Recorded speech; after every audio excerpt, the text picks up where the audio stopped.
One thing stuck in my mind, and I have such a passion right now for the religious leaders of our country and that which we represent today, to make sure that our voice is heard, to make sure that we stand up and proclaim and say what we believe is right. In the early 1980s, I was in a church meeting with some leaders, and Brother Frank Chakani was speaking. And he made this statement, and I've never forgotten it from that day. He said that the church, and today we incorporate and say religious leaders, should not follow politicians, but that politicians should follow the religious leaders. And I think that the values that our former President Mandela stood for, the sacrifices that he made, and the fact that he could not be bought while in prison, stood as an example to all of us. And today we need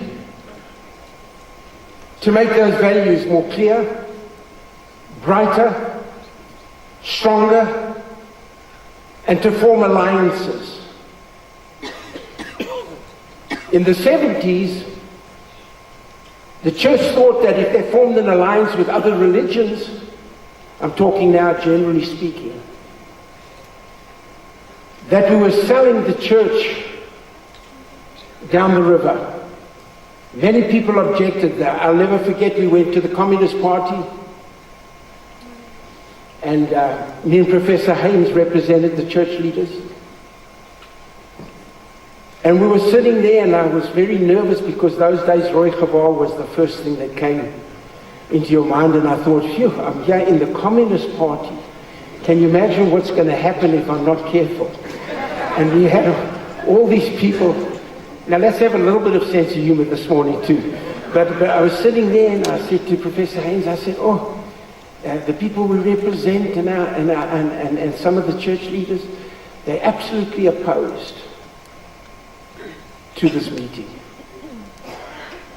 And I'll never forget, we started the meeting, and the late leadership of the what's his name?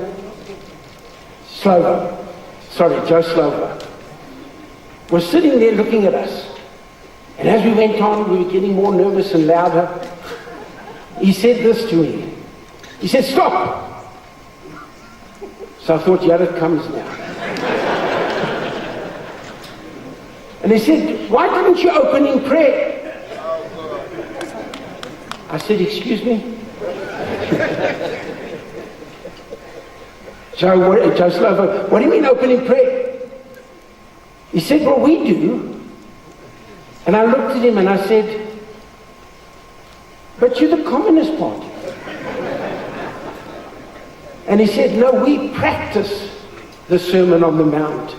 You just preach it."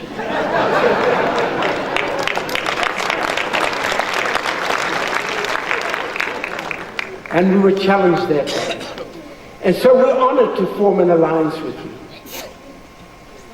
We're honored just to be part of a big group of excellence, of people that are doing an outstanding job, organizations that are coming together.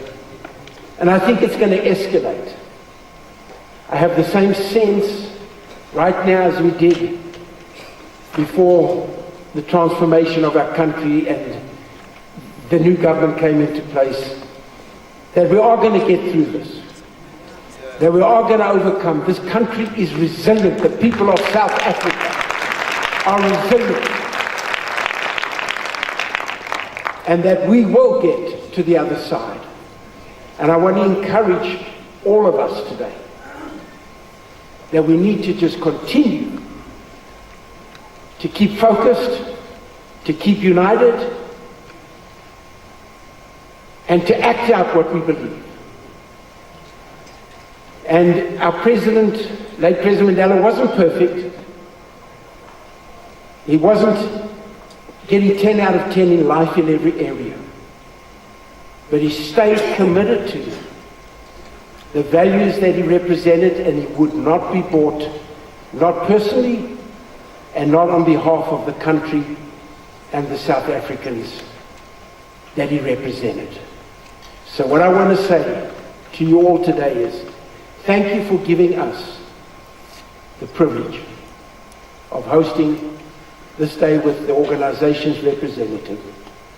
We appreciate you very much, and we really believe that this is the beginning of something that's going to take place in our country, that's going to bring change, that we can see a new president, new leaders, and a new country. Thank you, God bless you. Thank you.